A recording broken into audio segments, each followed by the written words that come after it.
Witam wszystkich na kanale. Auto, które również nie jest popularne w Polsce i też za mną dziś stoi.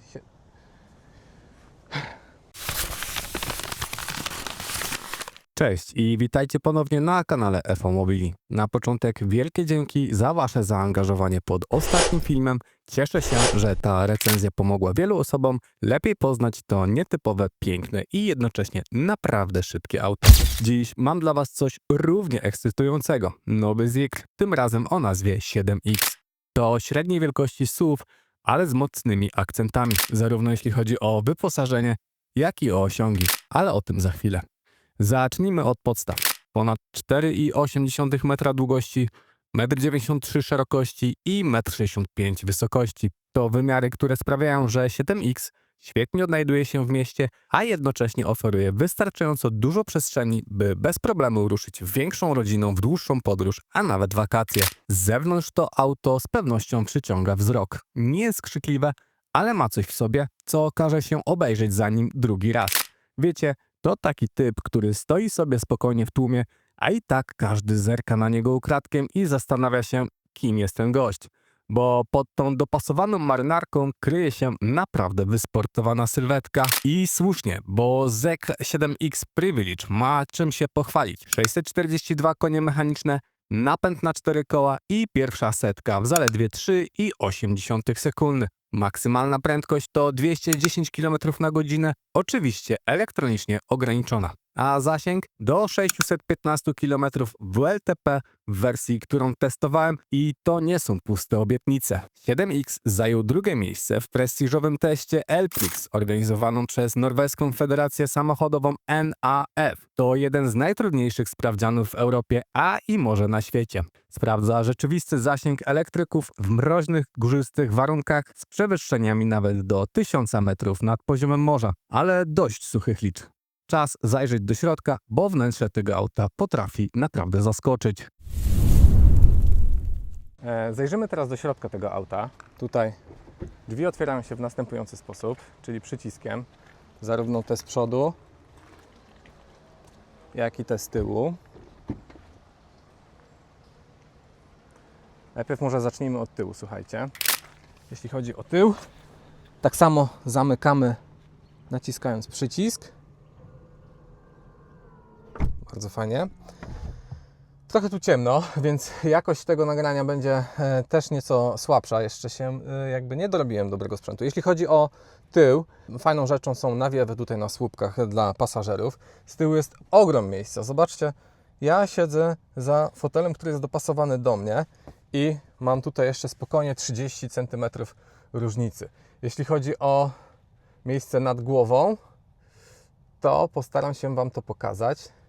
Nie wiem, czy widać mnie. Jeśli chodzi o miejsce nad głową, to jest bardzo dużo. Tutaj wykończenie lekko plastikowe. Oczywiście tu jest alcantara, tu jest skóra, tu jest lekko plastikowe wykończenie, ale cała reszta to jest skórzana. Tutaj wszystko jest skórzane i nawet dół samych drzwi, tak jak przeważnie bywa to w innych samochodach, to jest skórzany. Tutaj mamy roletę, spójrzcie, która jest wysuwana automatycznie.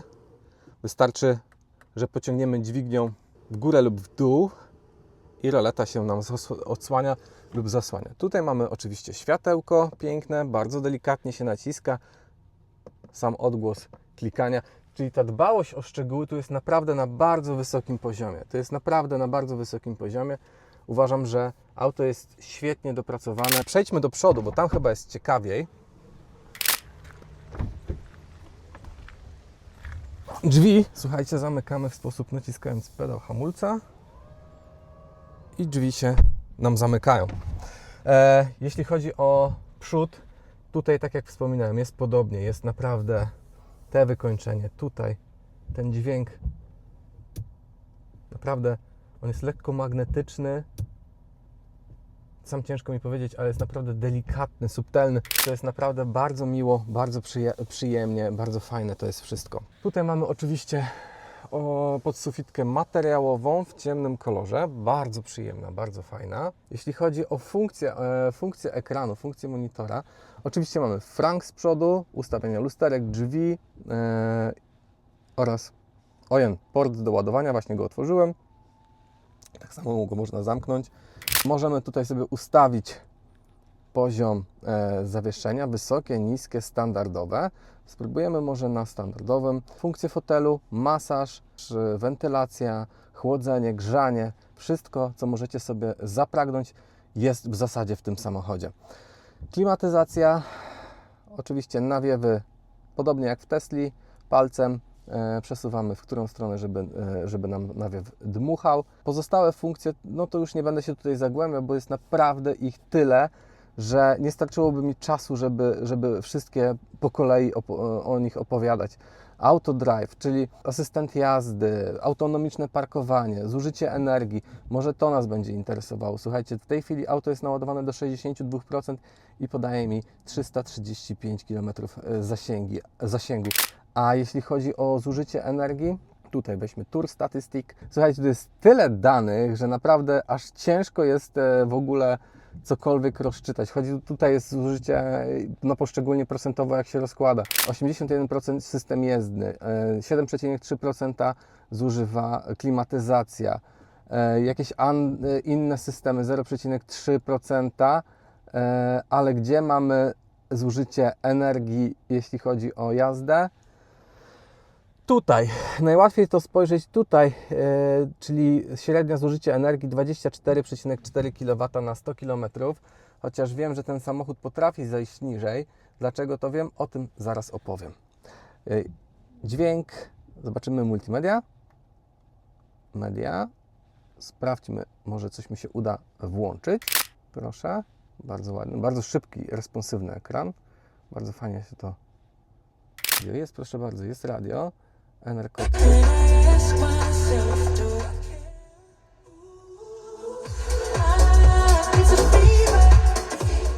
Kamery 360 stopni.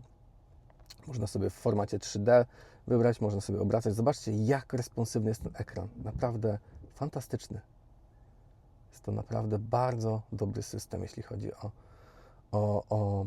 o kamery.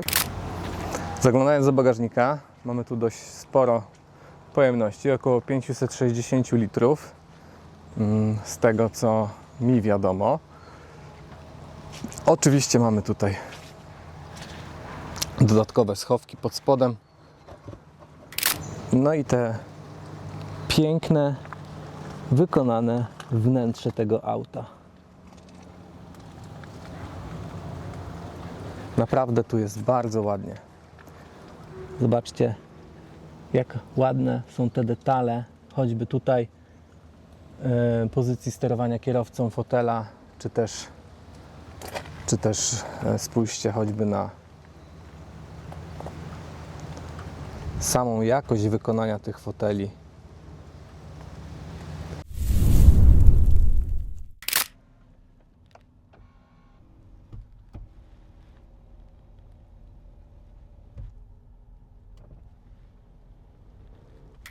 Auto takie na gorąco, pierwsze wrażenie sprawia bardzo dużego, bardzo przestronne jest bardzo dużo miejsca z przodu. Oczywiście materiały, które tu są użyte do wykończenia tego samochodu są naprawdę świetne. Tutaj nie ma niczego nie można zarzucić, bo tu naprawdę niczego nie brakuje. Przeszycia białymi nićmi, skórzane obicia zarówno tunela środkowego, jak i boczków drzwi. Tutaj nawet jest, czy to jest skóra? Pewnie nie, jakaś jest to imitacja skóry. W dotyku i w takim ogólnym odbiorze tego wszystkiego to jest naprawdę na bardzo wysokim poziomie. Tutaj jest taka mieszanka skóry z alkantarą jakby na tych detalach, które mogłyby się wydawać, że można by tu użyć już plastik, to Zeekr postanowił jeszcze dać nam tutaj jakieś dodatkowe elementy, które naprawdę komponują się i sprawiają poczucie, takie wrażenia, że jedzie się samochodem naprawdę klasy premium. Baz w tym sprzęcie jest naprawdę głęboki. Ten sprzęt Zeekra, nie wiem na jakim bazują oni, i z kim mają podpisaną współpracę, kto dostarcza te głośniki, te całe multimedia, te wzmacniacze, ale wysokiej klasy, wysokiej półki sprzęt audio. Ten samochód, dokładnie ten samochód wygrał, to znaczy, przepraszam, zajął drugie miejsce w takim konkursie, który jest organizowany w Norwegii, nazywa się on Elprix. Polega on na tym, że naładowane samochody do 100% jadą aż do momentu, kiedy bateria się wyczerpie i później oczywiście one są zabierane lawetami z powrotem do salonów, do dystrybutora, ale cały konkurs polega na tym, że jedzie się tak długo, aż baterii nie wyczerpiesz po prostu do zera, do kompletnego zera. Kiedy już auto jest unieruchomione i staje na poboczu, wtedy to jest koniec testu. I ten samochód, Zeekr 7X, zajął drugie miejsce, zaraz po Tesli. Tam różnica była niewielka, bo wynosiła 22 km i Zeekr przejechał nieco ponad, z tego co się nie mylę, 600 km. Tesla była, tak jak wspomniałem, nieco lepsza, bo tam różnica była 22 km. Chodzi o to, że Tesla pojechała jeszcze 22 km dalej niż 7X, ale tutaj rzeczywiście Chińczycy czy też chińska inżynieria naprawdę można powiedzieć, że dorównuje liderowi tego rynku, no bo jednak Tesla, jakby nie patrzył, jest postrzegana jako lider rynku takiego elektromobilności, bo była najwcześniej, była pierwsza i w zasadzie uważa się, że ma najlepszych inżynierów, jeśli chodzi o rozwiązania konstrukcyjne i jakieś tam wszystkie inne rozwiązania, które są odpowiedzialne za wydajność i ergonomię tych samochodów. Więc naprawdę Chińczycy tutaj się popisali, jeśli chodzi o to. Mamy tutaj bardzo fajny wyświetlacz head-up display, nie wiem czy go widać. I wyświetla on zarówno nam pas ruchu, po którym jedziemy, jak i ograniczenie prędkości, które jest dozwolone na danej drodze. Jest on bardzo duży, sprawia wrażenie takiego po prostu telewizora przed nami. Nie rozprasza w żadnym stopniu, nie przeszkadza. On jest tam dość nisko umieszczony. Nie jestem pewien, czy będzie go widać na materiale, ale zapewniam Was, że jest naprawdę dobry. No i systemy, które są tutaj wszystkie obserwujące, czyli system kamer dookoła, system wspomagania jazdy, on wszystko generalnie czyta. Widać tutaj bardzo dobrze to wszystko funkcjonuje.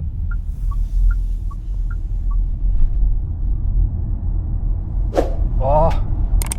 Jest przyspieszenie. Słuchajcie, ten samochód naprawdę dysponuje sporą mocą. Tutaj nie ma żartów, jeśli chodzi o to. Samochód waży prawie 3 tony, więc jest to też kawał aucicha i jest to kawał masy do rozpędzenia. Ciekawe, zastanawiam się zawsze, jak w takim samochodzie wytrzymują przeguby. Słuchajcie, jeżeli mamy tutaj przyspieszenie na poziomie 4 sekund do setki, no to te przeguby to naprawdę dostają nieco po kości. Co myślicie o tym? Czy 100 000 dadzą radę? A ciekawa sprawa, właśnie nie wspomniałem o tym. Słuchajcie, Zeekr daje gwarancję na swoje samochody, to jest zwykła gwarancja na 5 lat z możliwością przedłużenia na kolejne 5 lat. Jak to się odbywa? Oczywiście warunkiem przedłużenia takiej gwarancji jest to, że będziecie serwisować ten samochód w autoryzowanym punkcie Zeekra. Na przykład w Bergen to funkcjonuje w taki sposób, że te punkty, te warsztaty serwisowe są w warsztatach Volvo bo Volvo to nic innego jak Polestar, a Polestar to nic innego jak Zeekr. Jeśli chodzi o przedłużenie i sam jakiś przegląd czy serwis tych samochodów, to nie ma z tym większego problemu, ale oczywiście, to tak jak wspomniałem, żeby przedłużyć tą gwarancję, trzeba jeździć nim regularnie na przeglądy, na serwisy. Taki serwis odbywa się co 2 lata. No i średni koszt takiego serwisu to jest około 750-800 euro, więc uważam, że jest to w miarę są dobre pieniądze. To nie jest dużo, jeśli mówimy o tej klasy samochodzie wyposażonym na poziomie premium. Nie chcę tutaj, żeby to zabrzmiało jak jakaś reklama, bo nikt mi za to nie płaci, że ja testuję ten samochód i nim jadę, ale uważam, że to jest naprawdę opcja, którą warto rozważyć i tak jak wspomniałem choćby wcześniej na początku, zastanawiam się, jak przeguby działają w takim w takim aucie. Trzeba by oczywiście pewnie spojrzeć w specyfikację, ile producent zaleca wymianę takich przegubów, ale uważam, że 10 lat gwarancji to jest naprawdę i tak dużo. Na sam lakier producent oferuje 12 lat. No, słuchajcie, 12 lat to jest naprawdę szmat czasu. To jest szmat czasu. Aż nie chce mi się myśleć, jaka będzie motoryzacja za 12 lat i jakie w takim tempie, jakim rozwijają się chińskie samochody i co chwilę mamy nowe chińskie auto na drodze, to za 12 lat poduszkowcami będziemy jeździć, bo nie wyobrażam sobie coś innego. Ten samochód ładuje się od 20 do 80% w 11 minut. W 11 minut, także naprawdę tutaj, jeśli chodzi o architekturę ładowania, jest ona super szybka. Umówmy się, 11 minut, to latem na Orlenie czeka się dłużej po kawę. Teraz włączyłem asystenta jazdy, zobaczymy, jak będziemy jechać na asystencie jazdy. Moje ręce są tutaj. Oczywiście ograniczenie prędkości mamy tutaj do 50, auto jedzie 39 km na godzinę. Tak, kładę rękę na kierownicy. Właśnie tutaj tyle jest fajnie w porównaniu na przykład do NIO, którym ostatnio jechałem, NIO Firefly. Tam trzeba było te ręce położyć dość mocno na kierownicy, dość ją mocno ścisnąć. Tutaj wystarczy, że ja delikatnie muskam tą kierownicę, a ona już, słuchajcie, już nie potrzebuje więcej ode mnie i odczuwa, że ja już trzymam te ręce na kierownicy. Tutaj jest hopek, musiałem zwolnić. Ok, jedziemy dalej.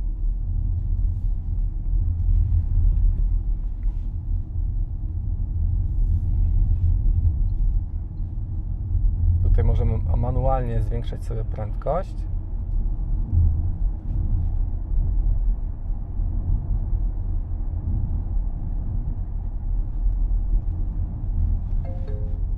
Musiałem przyhamować znowu. No, akurat ta droga nie jest specjalnie wybitnie dobra do tego, żeby testować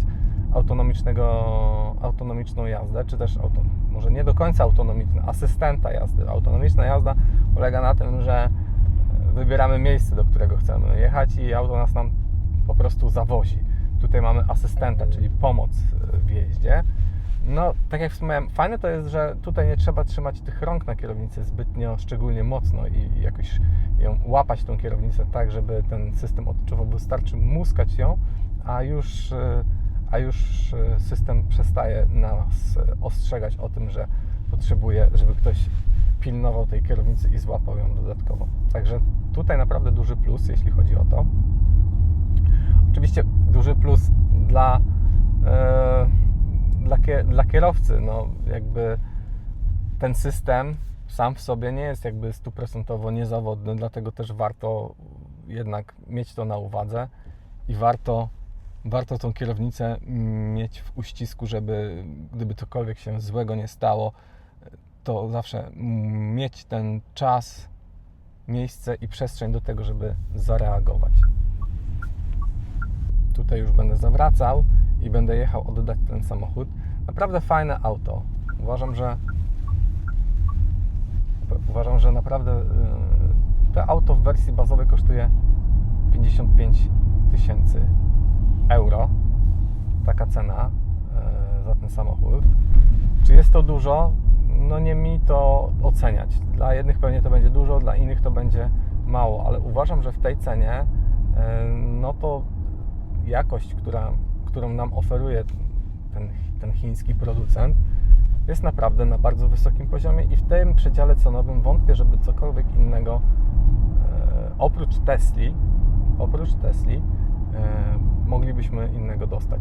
No ale jeżeli byśmy mieli porównać standard wykończenia tego samochodu do Tesli, no to ten samochód znacznie przewyższa Teslę, jeśli chodzi o jakość tego wszystkich materiałów i tego wszystkiego, które tu jest użyte do wykończenia. Jeśli chodzi pewnie o systemy, same w sobie systemy parkowania i systemy wspomagania jazdy, to w Tesli są z pewnością nieco lepsze, chociaż tutaj temu nic nie brakuje. I dojeżdżam do salonu Zikra w Bergen. Zobaczcie, ten czarny budynek przeszklony to jest salon Zikra. Piękny, nowy i nieco odjechany.